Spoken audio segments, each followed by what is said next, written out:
Hi guys, welcome back to my channel and welcome to another video.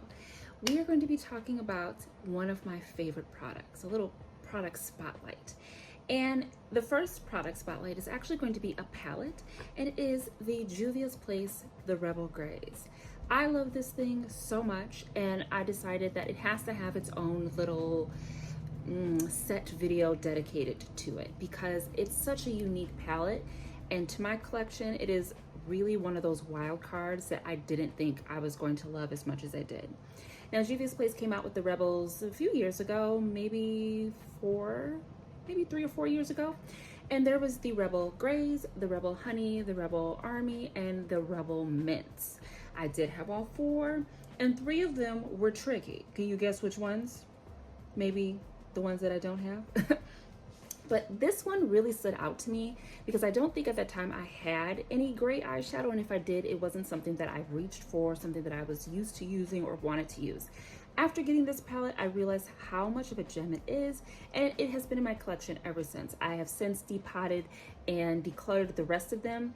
I think I've kept the shimmers from all the other from the other 3, but I got rid of the mattes because I have a lot of Juvia's Place mattes, and the formula can be very, very temperamental when you are depotting. They basically explode.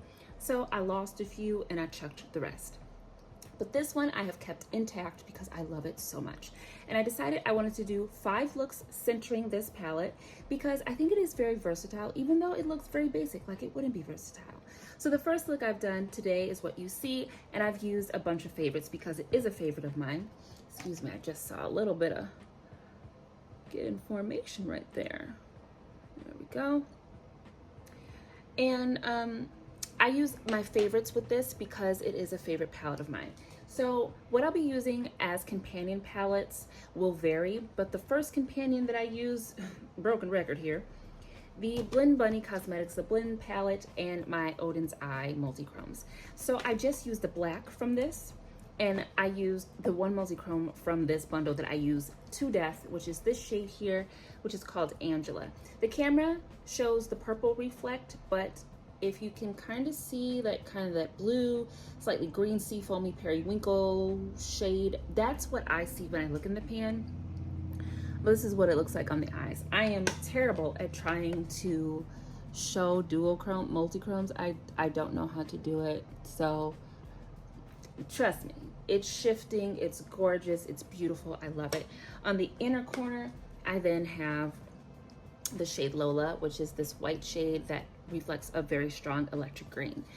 I wanted to use my favorites with my favorite palette because it's something that I feel like if I could modify this, it's what I would add to it. I would definitely add a black to this, and then I'd add like colored shimmers or multi-chromes because then it would be perfect.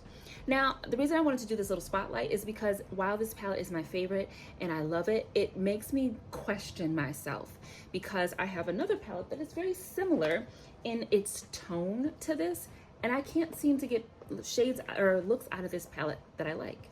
And I'm talking about the Nomads USA, or the Ghost Town USA palette, okay? I just feel like when I try to use this palette, I don't get looks that I enjoy. And this is a palette that is kind of murky in its tone, much like this. They are very similar, you see, extremely similar. And for some reason, this one works for me and this one doesn't. I don't know if it's the warmer shades over here that are throwing me off, it's the greens, but then this purple that's throwing me off, I'm not sure. But using this is definitely going to be the catalyst to me using this. I might even use these together. And although there are 3 shimmers in this and only 1 matte, I still feel like it's way more versatile than this, especially if I'm using companion palettes.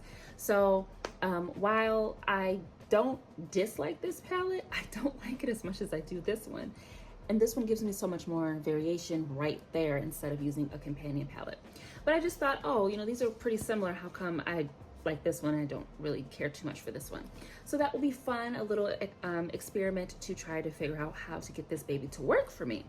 But I do really love this palette. I like it because even though the blues or the grays do go blue on me, it's still gray enough for me to be gray, and I think depending on what I pair it with, we'll really see those gray tones. So I did, of course, use my Juvia's Place I Prep by Prime shade 2 to prime the eyes, and then we just used this in the crease, and then I used black in my outer V, and then I used the duo or the multis on the lid and inner corner, and that is all we did. I didn't do any brow bone highlight because I don't think we need one. Specifically when I do like colored brows, you don't really need a brow bone highlight, because sometimes if I do a blonde brow, like how am I gonna highlight that with white? I could, but I'm not gonna. But yeah, that is the look, and I'm super excited for these. So I'm gonna go ahead and pop in those 5 tutorials using this palette, and I will come back at the end of these videos in a few days, and we'll talk a little bit more about this, or just close out, tell you what I learned, tell you what I enjoyed, tell you what I didn't enjoy, and yeah, we shall talk about it. But until then, enjoy these tutorials, and I will see you so soon. Bye.